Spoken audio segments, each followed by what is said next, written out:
예배와 안식일이라는 제목을 가지고 웨스트민스터 신학에서 21장을 이야기합니다.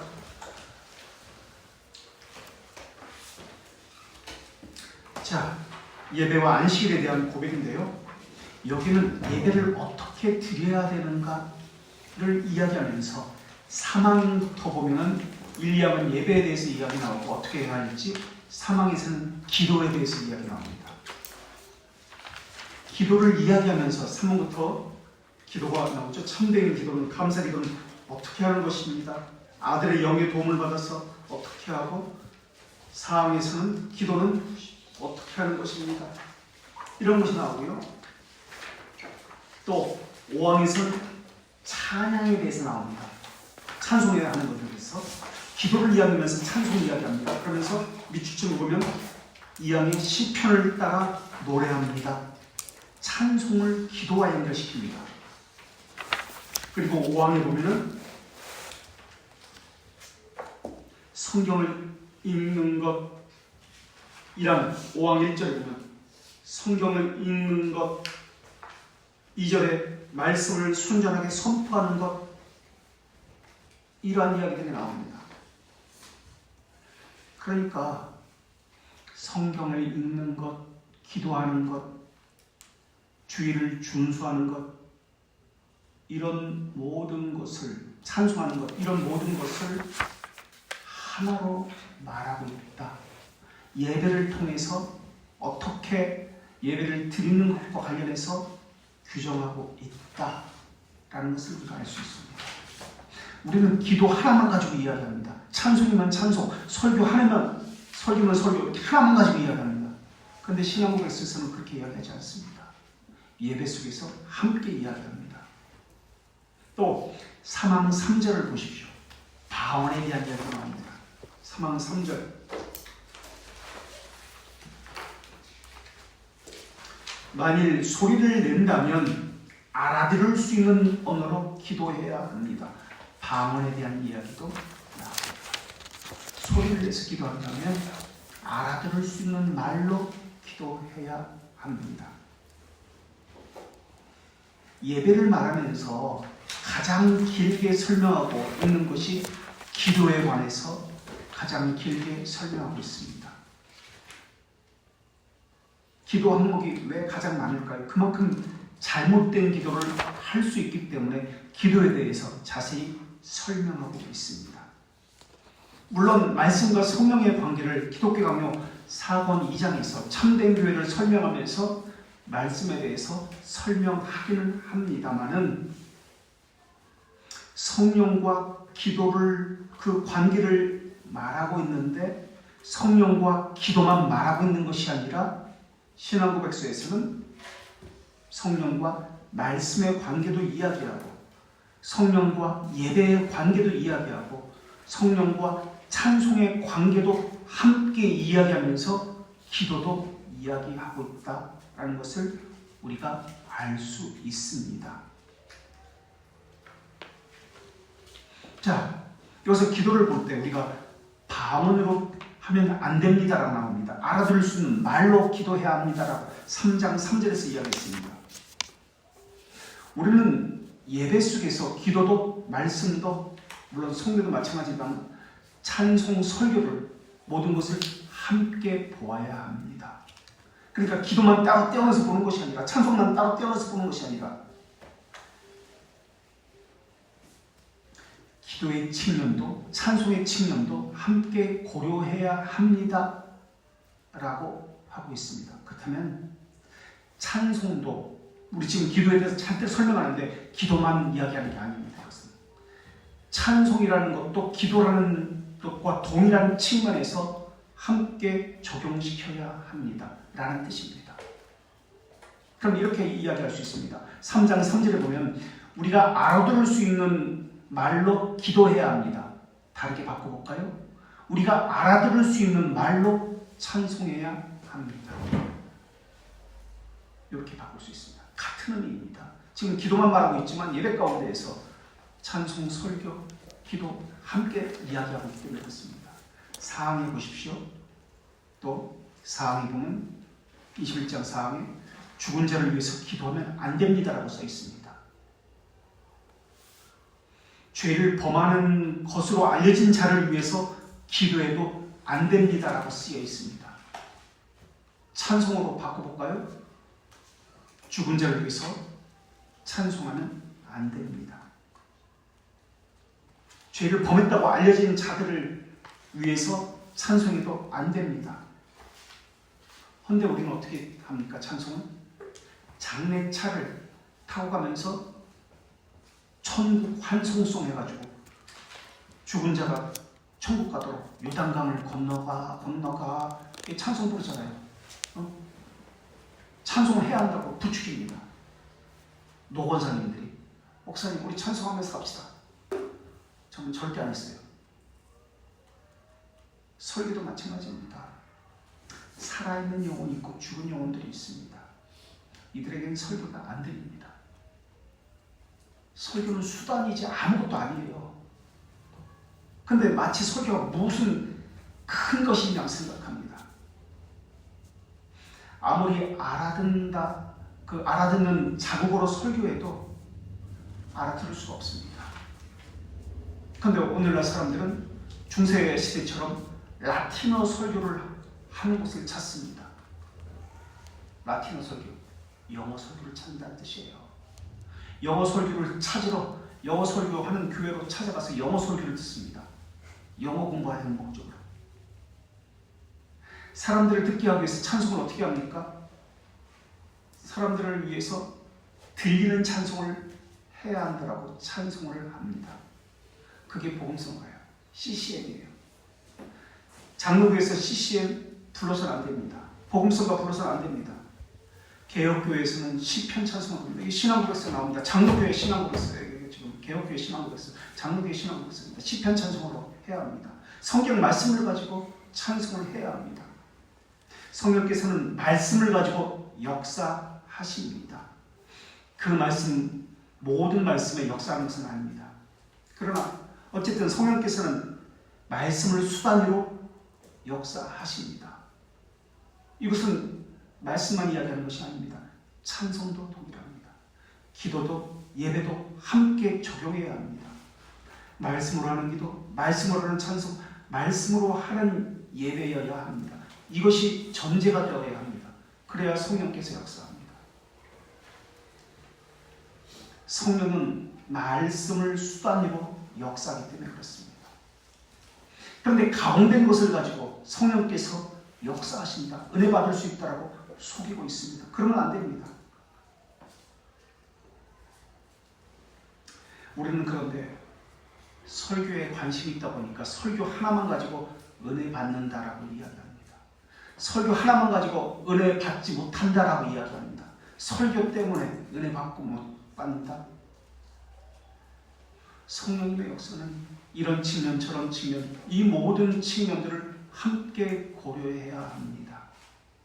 말씀과 함께 역사하는데 성령은 말씀에 일치해서 역사하십니다. 찬송으로도 기도로도 성례로도 역사하십니다. 성령님은 다른 교리를 제시하지 않습니다. 그래서 성경에 기초한 교리를 제시하시고 예수 그리스도께 인도하십니다.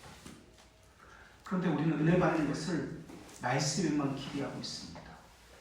은혜의 수단은, 은혜의 방편은 말씀도 있지만 성례도 있습니다. 권징도 참된 교회의 표징입니다. 왜 권징과 성례에서는 은혜를 받지 못합니까? 왜 그렇습니까? 말씀만 가지고 이야기합니까? 왜 성례에 대해서는 은혜를 받지 못합니까? 왜 권징에서는 은혜를 받지 못합니까? 그건 다 버려버립니다. 그건 하나님의 말씀을 어기는 것 아닐까요? 그것을 통해서 예수 그리스도께 인도하는 것인데 은혜의 방편을 통해서 말씀을 통해서도 인도합니다. 성례를 통해서도 인도합니다. 권징을 통해서도 인도합니다. 왜 그것은 빼고 이야기합니까? 왜 기도를 통해서 인도한다는 것을 빼고 이야기합니까? 찬송을 통해서도 예수 그리스도께 인도한다는 것을 왜 빼고 이야기합니까? 그러니까 말씀을 이야기합니다. 그 예배 속에서 가야 돼요. 예배 속에서 말씀, 성례, 찬송, 기도 함께 가야 됩니다. 우리는 항상 예수 그리스도의 이름으로 기도합니다. 그 뜻이 무엇일까요? 궁극적으로 성령님이 예수 그리스도께 인도하기 때문에 그렇습니다. 우리 181문을 보겠습니다. 대결입니다. 289쪽. 우리는 왜 예수 그리스도의 이름으로 기도합니까? 예수 그리스도께 성령께서 인도하십니다. 설교를 아무리 잘했다고 해도 예수 그리스도께 인도하는 거 아닙니다. 성경을 그대로 읽었다고 해서 예수 그리스도께 인도하는 거 아닙니다. 중요한 것은 성령님의 역사가 있어야 합니다. 아무리 바른 말씀에 해석이 있다 해도 예수 그리스도께 인도하는 것도 아닙니다. 181문 289쪽. 우리는 왜 그리스도의 이름으로 기도합니까? 첫째, 인간의 죄성은 하나님의 거룩하심과 너무 거리가 멀기 때문에 그렇습니다. 그래서 우리는 우리 스스로 예수 그리스도께 중보자 없이는 접근할 수가 없습니다. 둘째, 하늘이나 땅이나 누구라도 그리스도의 그 영광스러운 사역에 지명되거나 알맞는 사람이 없습니다. 하나님의 자비하심 외에는 없어요. 우리는 그분 외에 기도하지 말아야 합니다. 예수 그리스도라는 이름은 중보자라는 개념입니다. 신성으로 계신 완전한 하나님이면서 우리와 같은 인성을 지닌 분이라는 개념입니다. 182문에 아침에 얘기했던 것이 여기 나옵니다. 289쪽도 봅시다. 성령 하나님은 우리 기도를 어떻게 돕습니까? 로마서 8장 26절 아침에 이야기했던 것이 여기 있습니다. 우리가 무엇을 기도해야 하는지 모르기 때문에 성령 하나님은 누구를 위해서 기도하고 무엇을 위해 기도하고 어떻게 기도하는지 이해할 수 있게 하기 위해서 우리의 연약함을 돕습니다. 두 번째, 바로 이겁니다. 기도의 의무를 올바로 수행하기 위해서 필연적인 이해, 애정, 은혜를 우리 신정에 역사하고 그것을 소생시킴으로 돕습니다. 성령님이 우리를 대신해서 기도한다고 나오지 않습니다. 성령님이 우리 기도를 듣고 수정해서 다시 기도하거나 그런 거 아닙니다. 성령님께서 우리의 연약함을 돕는다는 말의 의미는 우리의 기도의 의무를 올바로 수행하게 하십니다 라는 뜻입니다. 필연적으로 하나님을 향한 올바른 자세를 갖게 하십니다. 그 네 가지의 기도의 자세. 기도의 자세만 이야기하는 게 아니에요. 찬송의 자세, 예배의 자세, 경외, 회개, 겸손, 소망과 같은 심정을 갖게 하십니다. 이 예배의 자세예요. 기도의 자세, 찬송의 자세. 하나님의 말씀을 바르게 이해하고 하나님의 속성에 따라 기도하게 하고 하나님은 하나님의 말씀을 늘 제시하십니다. 우리 일상에서 항상 제시하십니다. 그런데 우리는 그것을 깨닫지 못합니다. 하나님을 인식하지 못한다고 하나님을 탓합니다. 자기 자신의 죄성을 탓해야 되는데 하나님은 나를 버리셨다고 생각합니다. 아닙니다. 비참한 인간은 그 누구도 깨닫지 못합니다. 성령께서는 그런 상태의 인간이라는 것을 조명시키시고 깨닫게 하십니다. 그것 자체가 내가 하나님을 느끼지 못한다. 이것 자체가 이미 성령님의 역사입니다. 이미 가르쳐 주신 말씀을 이해하게 하셔서 기도하게 하시는 것이 성령님의 역사십니다. 그래서 하나님의 뜻에 순종하게 하는 의지를 갖게 하십니다.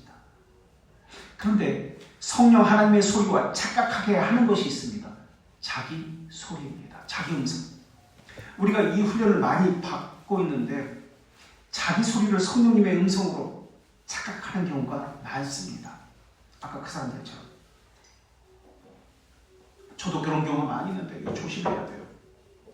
자기 소리인지 하나님의 음성인지 어떻게 구별해야 합니까? 첫째는 자기가 하는 기도의 자세를 통해서 알 수 있습니다. 지금 기도의 자세. 기도의 자세는 하나님과의 자세, 사람과의 자세입니다. 하나님에 대한 경외심이 나타나고 있는가? 아까 그 사람 같은 경우는 이 교회가 하나님의 교회라는 것을 무시합니다. 하나님의 질서를 무시합니다.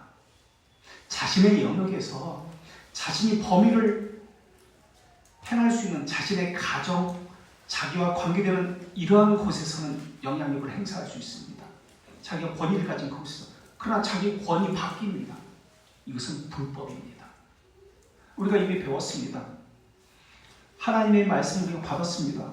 그렇다면 초등학교 옛날에는 단군상이 다 있었습니다. 하나님의 음성을 들었다. 그래서 단군상의 목을 밤에 가가지고 도끼로 다 찍어 버렸습니다.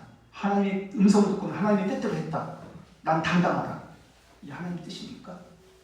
아닙니다. 왜 하나님의 뜻이 아닙니까? 하나님의 음성 아닙니다. 그것은 자신의 질서 범위를 넘어섰기 때문에, 자신의 권위 범위를 넘어섰기 때문에 그렇습니다. 하나님의 음성이라는 것은 질서의 하나님이십니다. 무질서의 하나님이 아니에요. 하나님이 세우신 질서를 그렇게 무시하지 않습니다. 그래서 그 사람이 가진 권한 내에서 행하게 하십니다. 자기 가정 내에 우상이 있다면 이것을 제거하는 것은 당연히 질서 가운데 있기 때문에 당연합니다. 그것을 요구하시는 겁니다. 그런데 내 권한 밖에 있는 공공기구를 파괴하고 학교 가가지고 당분상의 목을 쳐가지고 이게 하나님의 뜻이다, 나는 하나님의 뜻대로 했다, 이건 무질서입니다. 하나님 그런 분이 아닙니다. 내 권한을 넘어선 겁니다. 질서의 하나님이라는 것을 잊고 있습니다. 하나님의 뜻이 아닙니다. 교회를 무너뜨리고자 하는 사탄의 거짓령의 역사입니다. 그래서 경외심이, 하나님을 향한 경외심이 나타나고 있는가, 아니면 자기 이름, 자기 의가, 자기가 높임을 받고 자기가 자랑하고 있는가,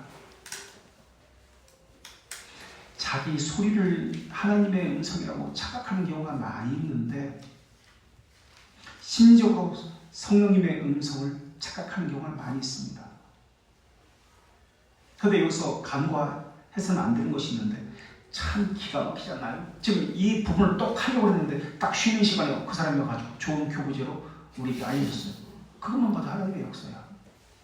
분별하라 라는 것은 늘 항상 이런 식이에요. 이게 하나님의 역사예요. 이런 거죠. 자기 고난 내에서 할 수 있기 때문에 성령께서 생각나게 하시고 깨우치시는 것인가, 아니면 내가 기억하고 내가 생각해낸 것인가, 이 차이를 구별할 수 있어야 됩니다. 이게 미묘해요. 내가 기억해서 생각해낸 것과 성령께서 생각나게 하시고 깨우치시는 것인가.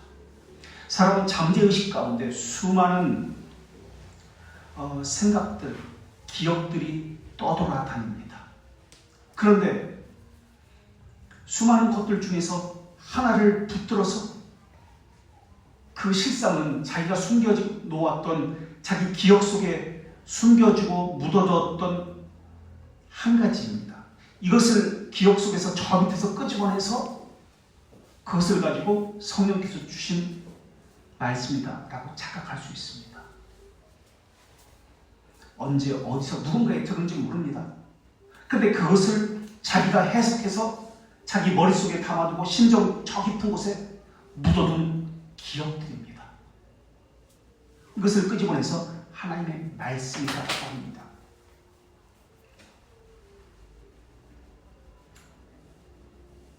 성령 하나님의 말씀은 항상 진리와 함께합니다. 의로움, 거룩과 함께합니다. 하나님의 말씀을 생각나게 하십니다. 그래서 우리가 항상 이야기하듯이 성령님께서는 예수 그리스도께 인도하십니다. 그러나 내 기억은 조급한 확신, 성급한 확신을 갖게 합니다. 지름길은 없습니다. 하나님은 지름길 1억 천금을 우리에게 주시지 않습니다. 그렇게 하시지 않습니다. 서서히 가게 합니다. 인내하게 하시고 중간 과정은 다 생각해버리고 결과만 바라게 하지 않습니다. 성령님의 음성은 조급하지 아니하고 인내하게 하시고 천천히 과정을 한 단계 한 단계 밟아가게 하십니다. 그러나 내 생각은 단거리 경주처럼 조급합니다. 빨리 속도를 써야지 라고 합니다. 성령님의 음성은 오전에도 말씀드렸듯이 장거리 마라톤을 하게 하십니다. 아주 천천히 인내하게 하십니다. 이것을 통해서 견의를 우리가 배우게 됩니다. 그리고 그 과정 속에서 하나님을 향한 바른 자세를 배우게 합니다. 그리고 하나님의 성품에 맞는 성품을 갖추게 하십니다. 그래서 기도는 성화의 수단입니다. 그런 측면에서 성화의 수단이라는 측면에서 웨스트민스터에서는 기도를 은혜의 방편이다 라고 한 것입니다. 그러나 기도는 말씀에 종속된 기도여야 합니다. 그래서 기도는 응답이 중요한 것이 아니라 내가 하나님의 사람으로 하나님에게 합당한 자세를 갖추고 하나님에게 합당한 성품을 갖추고 합당하게 변해가는 것이 중요합니다. 그런데 우리의 관심은 내가 변하는 것에 관심 있는 것이 아니라 응답에 관심이 있습니다. 성찬도 마찬가지입니다. 은혜의 방편이라고 얘기했습니다. 그렇죠? 성찬, 다른 성례의 시은 성찬도 은혜의 방편입니다. 우리는 은혜의 방편을 말할 때 설교, 기도, 성찬 이런 것을 이야기합니다. 성령님은 믿음의 진실성, 거룩한 순종을 갖게 하십니다. 효과적 부르심을 받는 사람은 말씀과 성령으로 택하심을 받은 사람은 그리스도에게 우리 대교리 문답 67문 한번 볼까요? 67문 238쪽 밑줄 치고 보세요.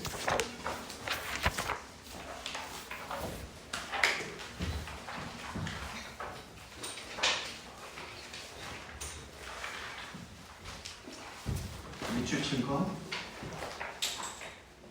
238쪽 밑줄 친 거 대교리 문답 67쪽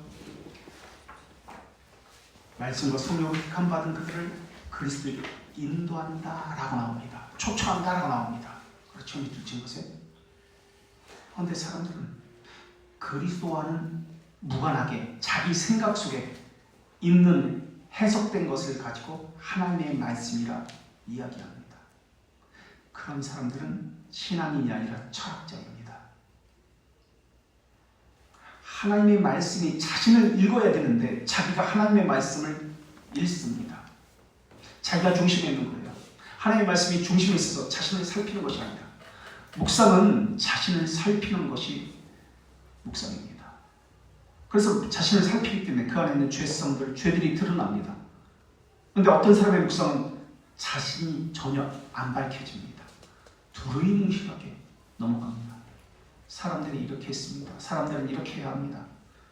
이렇게 이야기합니다.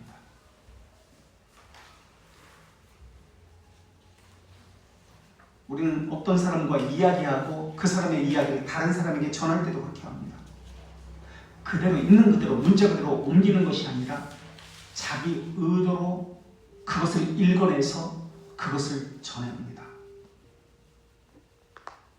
하나님의 말씀이 자기를 순종하고 자신을 살펴서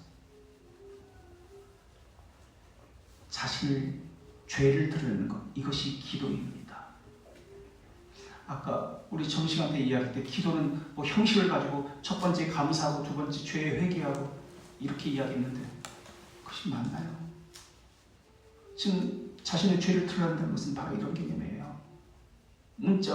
문자로 그냥 인격적인 그런 개념 없이 그냥 이야기하는 죄, 그런 것을 이야기하지 않습니다. 하나님의 말씀이 자신을 읽어내는 것, 그것을 이야기합니다. 성령께서는 믿음과 함께 순종을 요구하십니다.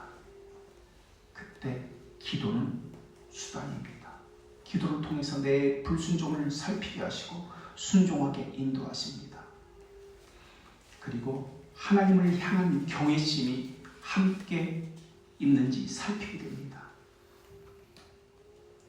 이게 자기 부정입니다. 내 생각의 틀을 가지고 하나님의 말씀을 판단하는 것이 아닙니다. 왜곡하지 않습니다. 확실한 확신에 도달할 때까지 참고 기다리며 하나님의 뜻이 펼쳐져 보이는 것을 체험하게 됩니다. 이것이 기도입니다. 그게 성령께서 하시는 겁니다. 자신의 삶에 일어나는 모든 일을 유심히 살펴보십시오.